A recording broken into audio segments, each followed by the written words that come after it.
market. Yung mga care plans sa Rexall Drug, padadala sa inyo, 20% of the efficacy of this, 20% nawawala pag ginawang tablet. So, uminom ka man, itong 2 tablet na ito, mawawala ang inyong pain sa arthritis. It will take you about 3 to 4 months. Now, if you take the Forever Freedom, sinama sa aloe vera gel, alam niyo meron itong yung anthraquinone. Okay?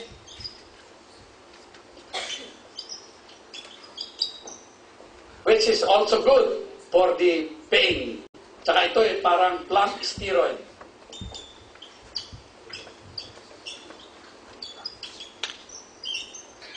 Alam niyo, ang aloe vera gel will assure 100% absorption sa stomach at intestine nitong glucosamine at chondroitin. Kaya, ang epekto kaagad in 3 to 4 weeks, mawawala kaagad yung pain.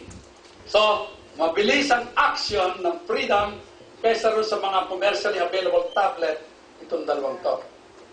See? Yeah.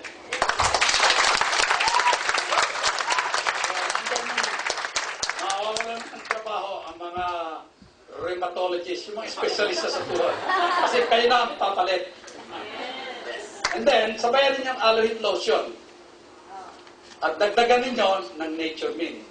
Since ito, mga matatandang pasyente, may alta presyon, matataas ang cholesterol, don't forget yung Big 3 at saka yung Big 5. Yung Big 5, na pala, nakalimutan ko yung Big 5.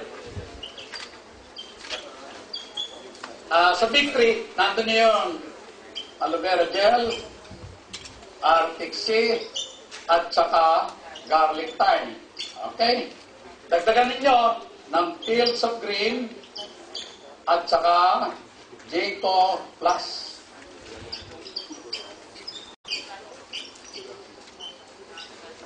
Itong number 4, number 5, Fields of Green, merong tinatawag na chromium picolinate. Meron din ang chromium picolinate sa Garcinia Plus. Okay? 100 milligrams to. Nakita namin ang chromium kailangan sa manufacture ng insulin. Therefore, insulin sa may diabetes. Kalimitan ng mga matatanda, tumataas din ang blood sugar. So, give Fields of Green, 1 tablet 3 times a day. Yung Ginkgo Plus, mahusay sa pagdadala ng oxygen sa brain cells. Kaya nga, yung mga na-stroke, recent stroke, na-paralyzed, bigyan niyo ng Ginkgo Plus. Bukod sa ito, nag-i-improve ng memory. So, sa mga matatandang pasyente na may potential stroke at saka diabetes, dagdagan niyo ng number 4 and number 5, and you have the Big 5. Kung wala namang alta presyon, wala namang diabetes, ilang Big 3. So, meron na kayong parang guideline, no?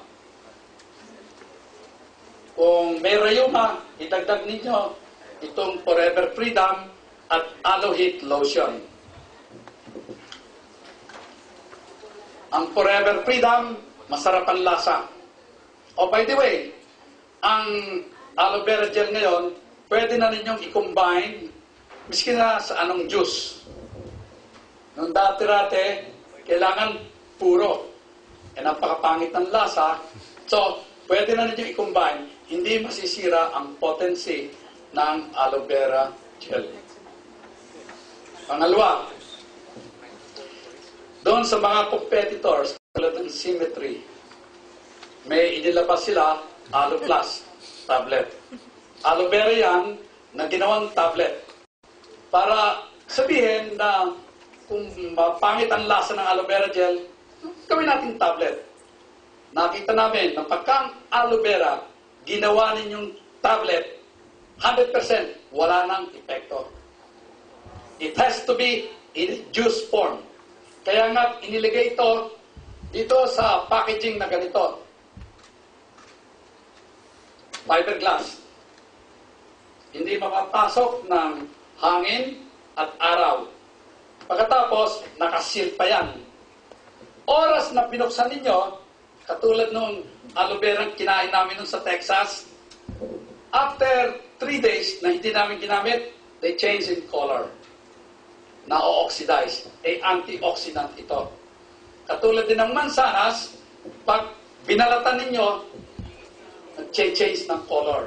Yun ang oxidation process. Nasisira na ang katas. Kaya nga itong aloe vera gel, kung hindi nyo i-consumo within 2 weeks, miski na sa loob ng frigidaire, magbabago na ng kulay, magbabago na ng lasa. Nagkakaroon ng rancid oil.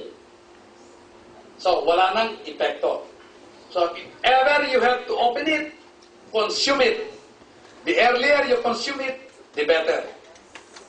Not more than 2 weeks, please. Miski na nasa frigidaire. Pagka pinasok ng oxygen, wala na ang bisa. So, for it to be very, very effective sa mga cancer cells, lalong-lalo na yung mga nagkikimotherapy, ito nga yung kwento ng Madre, doon sa Cardinal Santos. Hindi pinayagan yung isang pasyente pumasok. Kasi ang tanong doon sa Madre, nandun sa information, saan ka ba pupunta? Dyan po, may lugar na dyan. Bakit ho? Kasi yung kapatid ko may cancer. Ikikimo. Ano ibig sabihin ikikimo? Nagalit yung Madre. Kasi ang sound and effect, yung the other meaning ng ikikimo. So there you are. So, medyo gandahan ninyo ang pagsasabi na nagpapagamot po, chemotherapy. Huwag ninyong gamitin yung Tagalog version. Napakahalay pakinggan. Okay?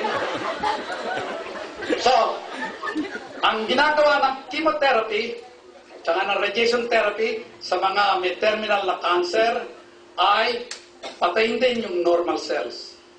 Kaya nga, nawawala ng buhok, nangangayayat, nasusuka.